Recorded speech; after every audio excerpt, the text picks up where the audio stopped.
గరీబోళ్ళని నాశనం చేసిండ్రు. ఇప్పుడు నీకు ఇల్లువాయే, ఆరోగ్య బీమావాయే, నీకు ఎస్సీ ఎస్టీ బీసీలో చదువువాయే.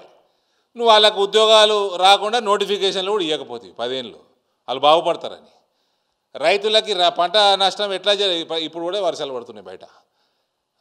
ఫసల్ బీమా కూడా పైసలు ఇవ్వనీకి నీకు మనసు రాకపోయే. ఇటువంటి బేసిక్ కమ్యూనిటీస్ని కథం పట్టించేసినాక ఏ ముఖం పెట్టుకొని నువ్వు ప్రచారం చేస్తుండు కేటీఆర్? ఏమనంటే 2000 పెన్షన్ ఇవ్వలేదు, 2000 తీసుకుపోయి మీ అయ్య ముక్కులో కూర్చు. నీకు నీ చెల్లెకి 2000 ఇస్తాం ఉన్నాయని గుంజేసుకొని బతుకుతారా? నీ పిల్లగాళ్ళేమో పోవాలి అమెరికాలలో చదవాలి, ఇక్కడ స్కాలర్షిప్లు బంద్ చేస్తావా? మళ్ళీ వీళ్ళు తెలంగాణ వాదులు. వీళ్ళు అధికారంలో కాంగ్రెస్ను వదిలేసి అసలు మీరు బీఆర్ఎస్ని ఎందుకు టార్గెట్ చేస్తున్నట్టు? అధికారంలో కాంగ్రెస్ ఉందా? పేరుకు ఉంది, అధికారం లేదు. నేను బిచ్చపోని నా పైసలు లేవు అని సీఎం బెగ్గింగ్ బౌల్ పట్టుకొని తిరుగుతూ ఉన్నాడు.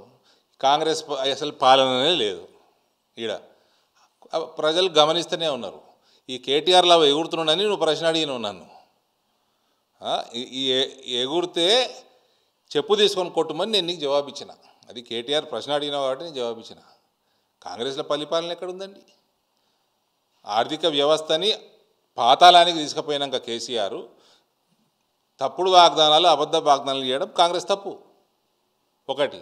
రెండోది, నీకంటే ఆర్థిక వ్యవస్థ ఖరాబ్ ఉంది, ఆంధ్రప్రదేశ్లో ఖరాబ్ ఉండే, కానీ ఆడ మాత్రం ఆయన చేసుకుంటుండు కదా. ఆయనకున్న ఎక్స్పీరియన్సు, ఆయనకున్న అడ్మినిస్ట్రేషను స్కిల్లు. ఒక రిలయన్స్ సంస్థ, ఒక గూగుల్ సంస్థ, ఈ 2 సంస్థల నుంచే 2 లక్షల కోట్ల పెట్టుబడులు తెచ్చుకున్నాడు ఆయన. నీకు హైదరాబాద్ ఉంది, ఆయనకు అది కూడా లేదు. అమరావతిలో ఏముందండి? ఏం లేదు. అమరావతిలో లోటపీస్ ఏమున్నది? కాంగ్రెస్ మేము చేసిన అభివృద్ధిని చూసి ఓట్లేయడని కాంగ్రెస్, బీఆర్ఎస్ మేము గతంలో చేసిన అభివృద్ధి ఇప్పుడు కన్నా కాంగ్రెస్ ఫెయిల్యూర్ అయింది ఆమె ఇచ్చిన హామీలను అమలు చేయడంలో, కాబట్టి మాకు ఓటేయండి అని అడుగుతుంది. బీజేపీ ఏం చెప్పి ఓట్లు అడుగుతుంది, ఏం చూపిస్తుంది?